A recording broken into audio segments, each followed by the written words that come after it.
آپ مانتے ہیں کہ عیسیٰ علیہ السلام خدا ہے؟ ڈاکٹر صاحب میں مسلمان ہوں. آپ مسلمان ہیں؟ معذر کرتا ہوں آپ سے، میں نے جھوٹ بولا کیونکہ مجھے ابھی جلدی گھر جانا تھا، تو سب سے پیچھے لائن میں کھڑا تھا. میں نے بولا کہ یار مجھے موقع ہی نہیں ملے گا، تب سوال ہو گیا. تو اگر آپ مسلمان ہیں تو آپ نے بہت بڑا گناہ کیا. اگر Sorry, سوال پوچھنے کے لیے آپ نے کہا کہ میں عیسائی ہوں، یہ بہت بڑا گناہ ہے. میں توبہ کرتا ہوں اللہ سے. اللہ مجھے کلمہ معاف پڑھیں گے؟ کرے. جی کلمہ پڑھو آپ اسے. لا الہ الا اللہ محمد رسول اللہ. کیونکہ سوال پوچھنا فرض نہیں ہے. آپ لائن توڑنے کے لیے جھوٹ بولے. لیکن خواہش تھی آپ سے سوال تو یہ کرنا. بھی ہو سکتا ہے نا، کیا جہنم میں جانے کے لیے بھی آپ جھوٹ بول کے جہنم میں پہلا جائیں گے؟ برابر کہ نہیں؟ نہیں، میں پیچھے جہنم میں بھی لائن بڑی رہی ہے، بہت لمبی رہی ہے. آپ بولے مجھے پہلے جانے کا تو آگے کر دیں گے آپ کو. میں کراچی یونیورسٹی میں پڑھتا ہوں نا، وہ گیٹ بند ہو جاتا ہے 1 بجے کے بعد، تو اس لیے. ارے گیٹ بند ہوگا تو صبح میں جانا کیا پرابلم ہے؟ یہاں تقریر چلتے رہیں گی ماشاءاللہ، آپ کو فائدہ ہوگا نا. جی جی. ہاں کہ نہیں؟ تو گیٹ بند ہونے کی وجہ سے آپ یہ کہہ رہے کہ میں مسلمان نہیں ہوں، یہ تو بہت بڑا گناہ ہے. انشاءاللہ تعالیٰ آپ کو معاف کرے اور امید ہے کہ اللہ تعالیٰ آپ کو ہدایت دے. یہاں پہ بھی دین کے معاملات کو لوگ بعض اوقات ٹھٹا مذاق بنا لیتے ہیں. تو اللہ تعالیٰ فرما رہا ہے کہ اگر ان سے پوچھو گے نا تو یہ کہیں گے ہم تو بس دل لگی کے لیے، خوش طبعی کے لیے کر رہے تھے. قل اب اللہ و آیاتہ و رسولہ کنتم تستہزئون. آپ ان سے فرماؤ اللہ اور اس کی آیات اور اس کے رسول کے ساتھ تم ٹھٹا اور مذاق کر رہے ہو. یعنی تمہیں اور کوئی ٹاپک نہیں ملا، تم نے ریلیجن کو مزاح کا ایک تختہ مشق اسے بنا لیا، اور اسی میں وہ تمام چیزیں داخل ہیں جو عموماً گفتگو کے اندر لوگ قرآن و سنت کے حوالے سے مزاح کے اندر بیان کر دیتے ہیں. اور یہ اکثر جو ایلیٹ کلاس ہے نا، جن میں بس ریلیجن کا صرف نام کی حد تک ایک سلسلہ ہے، عذاب قبر کے بارے میں، آخرت کے عذاب کے بارے میں، جنت کے بارے میں وہ مذاق کرتے ہیں. کئی ایک لطیفے بھی آپ نے سنے ہوں گے. اب وہ ایسی چیزیں نہیں ہے کہ میں انہیں یہاں بیان کر کے تو آپ کو ایجوکیٹ کروں کہ اس قسم کے لطیفے سنائے جاتے ہیں. آپ نے اکثر سنے ہوں گے اپنی زندگی میں، جنت کے بارے میں کوئی لطیفہ، جہنم کے بارے میں کوئی لطیفہ، کوئی توہین آمیز کلمات جو صراحتاً قرآن و سنت کی تعلیمات کے خلاف ہو یا بغاوت کے اوپر مبنی ہو. اب کئی لوگ مزاح کے طور پہ کہتے ہیں کہ جی جو لوگ جنہیں ہم نے آئیڈیل بنایا ہوا ہے فلمی سٹارز، اگر وہ جہنم میں ہوں گے تو ہم نے جنت میں جا کے کیا کرنا ہے. اس قسم کے لطیفے بھی بنے ہوئے ہیں. اب یہ وہ ساری چیزیں جو اللہ اور اس کے رسول کی تعلیمات کا مذاق اڑانا ہے. عذاب قبر نہیں ہو سکتا، ہم سپرے کروا لیں گے وہاں پہ، ہم فلاں کر لیں گے. یہ وہ باتیں کئی ایک تو میں نے خود سنی ہے اور وہ اپنی جہالت کی وجہ سے کر دیتے ہیں، لیکن اس کی وجہ سے انسان دار اسلام سے خارج ہو جاتا ہے. اور غم کی حالت میں تو اکثر اس قسم کے جملے آپ کو سننے کو ملتے ہیں کہ اللہ نے میرا ہی گھر دیکھ لیا تھا ساری مصیبتوں کے لیے. ٹھیک ہے، ظلم خدا دا. اب یہ پنجابی میں اکثر لوگ بول دیتے ہیں، اصل میں تو اردو میں بولا جاتا ہے غضب خدا کا. یہ جملہ تو بالکل درست ہے کیونکہ اللہ تعالیٰ غضب فرمانے والا ہے. اسی لیے تو ہم دعا کرتے ہیں نا کہ غیر المغضوب علیہم ولا الضالین، اے اللہ ان لوگوں کے راستے سے بچانا جن پر تیرا غضب ہوا اور جو گمراہ ہے. تو اللہ تعالیٰ کا غضب تو نازل ہوتا ہے، اللہ تعالیٰ عتاب بھی فرماتا ہے، لیکن اللہ تعالیٰ ظلم نہیں کرتا. یہ کلمات کفر ہے. ظلم خدا کا یا ظلم خدا دا یہ بولنا کسی بات کے اوپر، یہ کلمات کفر ہے کیونکہ ظلم ایک نٹوریس چیز ہے اور اللہ تعالیٰ کی ذات اس طرح کی نٹوریس چیزوں سے پاک ہے. یہ عموماً بول دیا جاتا ہے. اور اسی طریقے سے بعض اوقات یعنی اسلام کی جو شاعر ہیں ان کے لیے کوئی مزاحیہ الفاظ کوئی ڈیوائز کیے جاتے ہیں جس کی وجہ سے آپ داڑھی کا مذاق اڑا دیں، نماز کا مذاق اڑا دیں، کعبہ شریف کا مذاق اڑا دیں، اس قسم کی چیزیں، روزوں کا مذاق اڑا دیں. یعنی بعض لوگ رمضان کے روزوں کے لیے کہتے ہیں بھوک ہڑتال.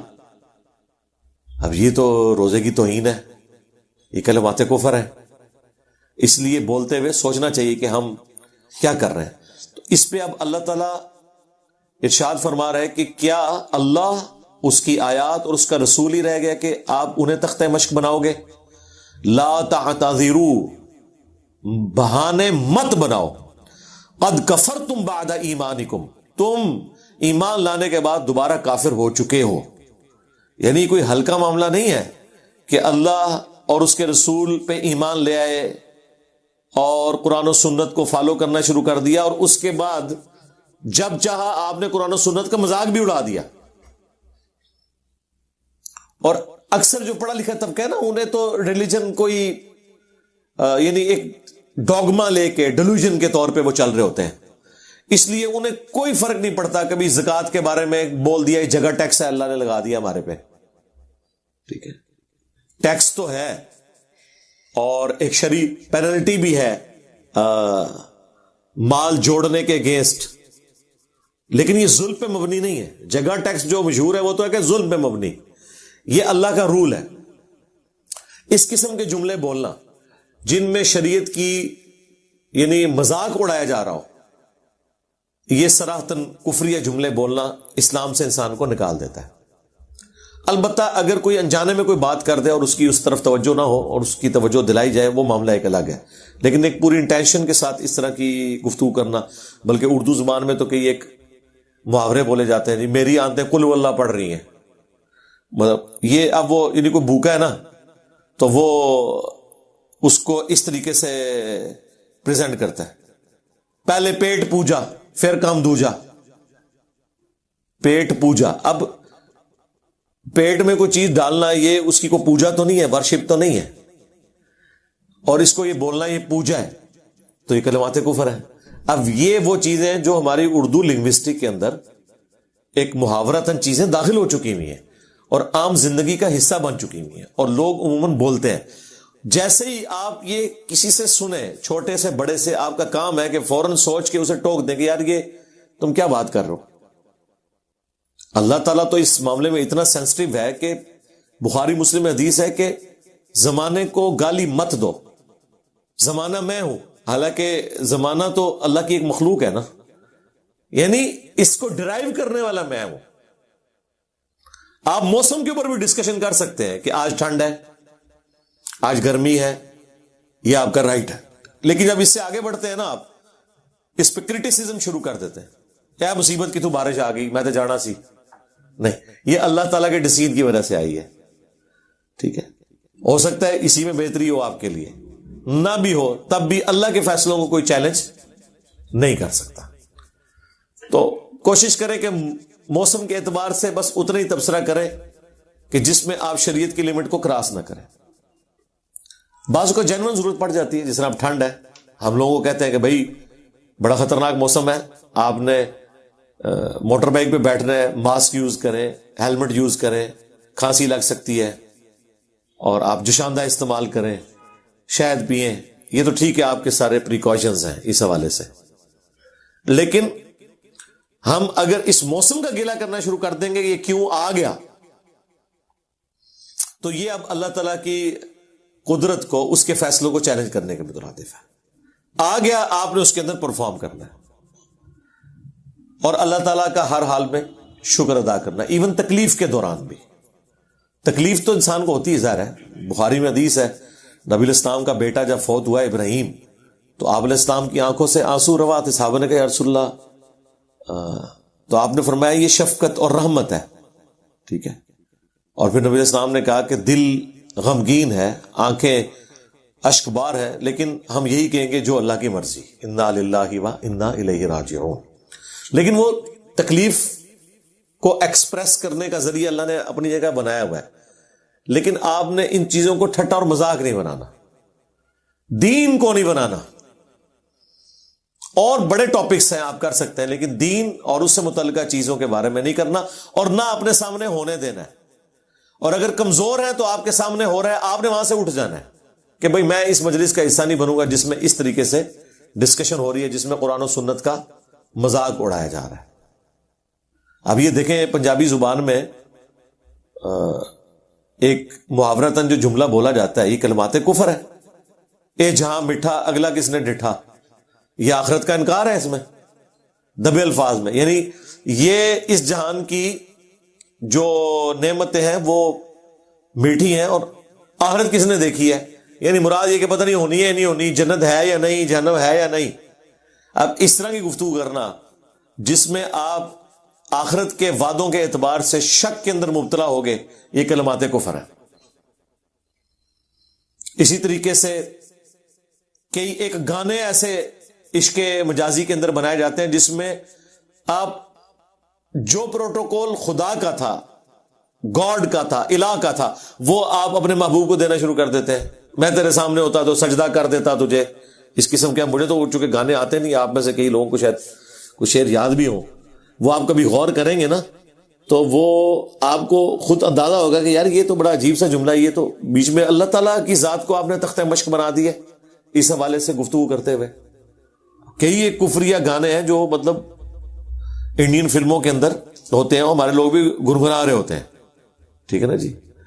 اور یعنی وہ محبوب کی عبادت کا ذکر اس میں کر رہے ہوتے ہیں، اس کو سجدہ کرنے کا ذکر کر رہے ہوتے ہیں، ٹھیک ہے جی۔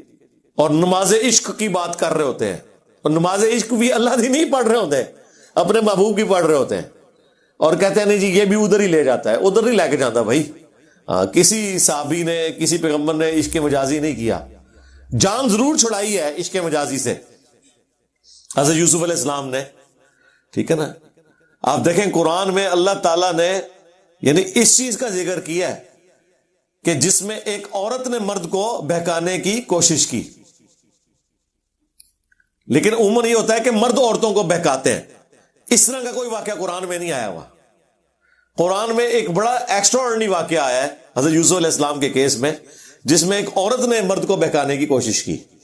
یہ بھی بڑی حکمت آئی ہے۔ میں اگلے دن اس کے اوپر بھی سورہ یوسف پڑھتے ہوئے سوچ رہا تھا کہ حالانکہ دوسرے والے واقعات تو زیادہ ہوتے ہیں، یہ واقعہ اللہ نے اسپیشلی ذکر کیا ہے۔ اس کی وجہ یہی ہے کہ معاشرے کی بہتری اس وقت ہوگی جب مرد کی تربیت پہلے ہوگی، عورت تو اس کے اوپر ڈیپینڈنٹ ہے۔ مرد کو پہلے خود کریکٹر والا ہونا ہوگا، تب وہ اپنی عورتوں کو، خواہ وہ بیٹیاں ہوں، خواہ اس کی بیوی ہو، خواہ بہن ہو جو اس کے انڈر آتی ہو، اس تک بات اسی وقت کر سکتا ہے جب اپنا کریکٹر ہے اس کا۔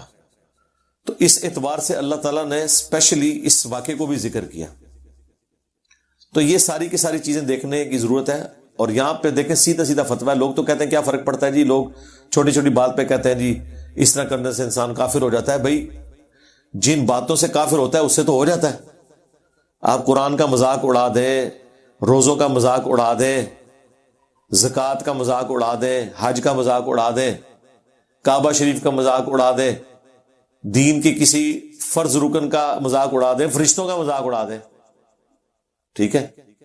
تو اس سے تو اور یہ اڑاتے تھے، وہ کافر کہتے تھے نا کہ وہ جب قرآن میں نازل ہوا نا کہ دوزخ کے اوپر 19 فرشتے ہیں، تو وہ ایک عرب کا سردار تھا، اس نے کہا اتنے تو میں سنبھال لوں گا، باقی تسی دیکھ لینا۔ فرشتہ تو ایک بھی ہو بہت ہے، فرشتے کی تو ضرورت ہی نہیں ہے، یہ تو ایک سمجھانے کے لیے۔ اللہ تعالیٰ کا جب امر کسی کے اوپر جاری ہو جائے تو نہ اس کا ہاتھ اٹھ سکتا ہے، نہ وہ چل سکتا ہے، نہ وہ دیکھ سکتا ہے۔ یہ تو اللہ کی قدرت ہے کہ کسی کو طاقت دی ہوئی ہے اور برداشت کیا ہوا ہے اپنی نافرمانیوں کے باوجود۔ تو یہاں پہ واضح فتویٰ آیا کہ مت بہانے بناؤ، قد کفرتم بعد ایمانکم، بے شک تم کافر ہو چکے ہو ایمان لانے کے بعد۔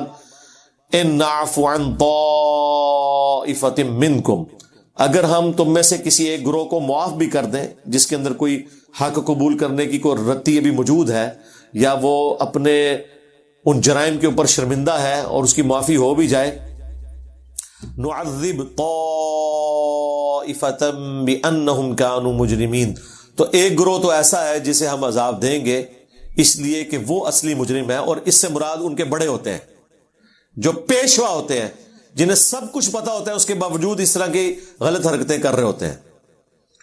جو فالوورز ہیں اگر وہ توبہ کر لیتے ہیں، ان کے چانس ہے کہ اللہ تعالیٰ ان کو معاف کر دے، ان کے معاملات آگے کے سدھار دے، لیکن جو کفر کے پیشوا ہوتے ہیں نا، ان کو معافی کی بھی توفیق نہیں ملتی۔ اکثر آپ دیکھیں گے بعض فالوورز جو اپنے بڑوں کے پیچھے مارنے مرنے کے اوپر اتر آتے ہیں، ایک وقت آتا ہے انہیں ہدایت مل جاتی ہے۔ اب ہونا تو یہ چاہیے کہ اگر ایک بڑے لیڈر کے فالوور کو ہدایت مل گئی ہے تو لیڈر کو تو پہلے ملے، وہ تو اس کا بڑا ہے، اس سے زیادہ سمجھدار ہے۔ اگر ایک چھوٹے کو بات سمجھ آ گئی ہے تو اسے کیوں نہیں آ رہی؟ سوچنے والی بات ہے نا۔ وہ اس لیے نہیں آتی کہ وہ یہ دوسری کیٹیگری میں فال کرتے ہیں کہ یہ اصل مجرم ہے. جب اصل مجرم ہے، اور وہ اصل مجرم اس لیے ہے کہ جو فالوور ہے نا وہ بیچارہ انجانے میں دھوکے کی وجہ سے غلطی پہ چل رہا ہے، لیکن بڑے کو تو سب کچھ پتا ہے کہ کیا کچھ لکھا ہے قرآن و سنت میں، اس کے باوجود وہ اس کو مولڈ کر کے اپنے اعتبار سے بیان کر کے پیش کرتا ہے، اور کتنی اسے تکلیف اٹھانی پڑتی ہے آپ سوچ نہیں سکتے. مشکات کی شرح لکھی مفتی احمد یار خان نعیمی صاحب نے، اور جب قبروں سے متعلق احادیث آئیں کہ قبروں پہ عمارتیں نہیں بنانی، قبروں کو پکا نہیں کرنا، یہ ساری چیزیں، تو اس سے پہلے انہوں نے کئی صفحے کالے کیے صرف اس بات کے لیے کہ کوئی یہ احادیث پڑھ کے ہمارے مزارات کے خلاف نہ ہو جائے. اور وہ جو باتیں کی اس میں انہوں نے پہلے ہی ایسے دھوکوں میں مبتلا کر دیا کہ یہ تو کافروں کی قبروں کا ذکر ہو رہا ہے، یہ مزارات اس میں نہیں آتے، یہ نہیں ہوتے، وہ نہیں ہوتے، اور اس طرح کر کے اتنا معاملے کو ایمبیگوس کیا تاکہ وہ کوئی حدیث پڑھے بھی. یہ لوگ اکثر کہتے ہیں ایڈ علماء نے نہیں حدیث پڑھی ہوئی، آیت وہ پڑھی ہوئی ہیں، لیکن انہوں نے اس لیے نہیں پڑھی کہ اپنے آپ کو ان کے سامنے پیش کرنا ہے، بلکہ وہ اس لیے پڑھی ہے کہ ان کا جواب دینے کی کوشش کریں. صحیح بخاری بریلویوں نے چھاپی ہے، شبیر بردرز نے، صفوں کے صفحے کالے کر دیے پہلی جلد کے اندر سٹارٹ میں، جس میں انہوں نے فقہ حنفی کے فضائل اور پوری دنیا میں ہم ہی ہم ہیں، اور یہ کر کے تاکہ اگر بخاری شریف کوئی کھولے اور اسے پتا چلے کہ یار اے مسئلہ بھی فراڈ، اے بھی فراڈ، اے بھی فراڈ، اے بھی فراڈ، تو یعنی وہ شروع کے صفحے لکھ کے خود اعلان کر رہے ہیں کہ آگے جو اوریجنل دین شروع ہونے والا ہے نا، یہ جو ہم مقدمہ اس لیے لکھ رہے ہیں کہ وہ بالکل ہم بالکل اس سے الٹ چل رہے ہیں. ویسے تو کتابوں کے مقدمے جب لکھے جاتے ہیں نا تو ان میں یہ لکھا جاتا ہے کہ اب جو میں کتاب لکھنے جا رہا ہوں اس میں یہ چیزیں آئیں گی، آپ نے دیکھنا ہے کہ آپ کہیں غلط تو نہیں کر رہے، اپنے آپ کو اس کتاب کے مطابق درست کر لینا ہے. لیکن یہ کون سی کتابیں ہیں جن کے مقدمے یہ لکھتے ہیں یہ بتانے کے لیے جو آ رہا ہے اس کو آپ نے نہیں ماننا. ایاک نعبد و ایاک نستعین کا مقدمہ یہ لکھا ہوگا کہ اللہ سے بھی مانگنا ہے، دوسروں سے بھی مانگنا ہے، کیونکہ بات نہیں ماننی. تو یہ ہے اصل مجرم. اللہ تعالیٰ فرماتا ہے کہ ان کے لیے تو عذاب پکا.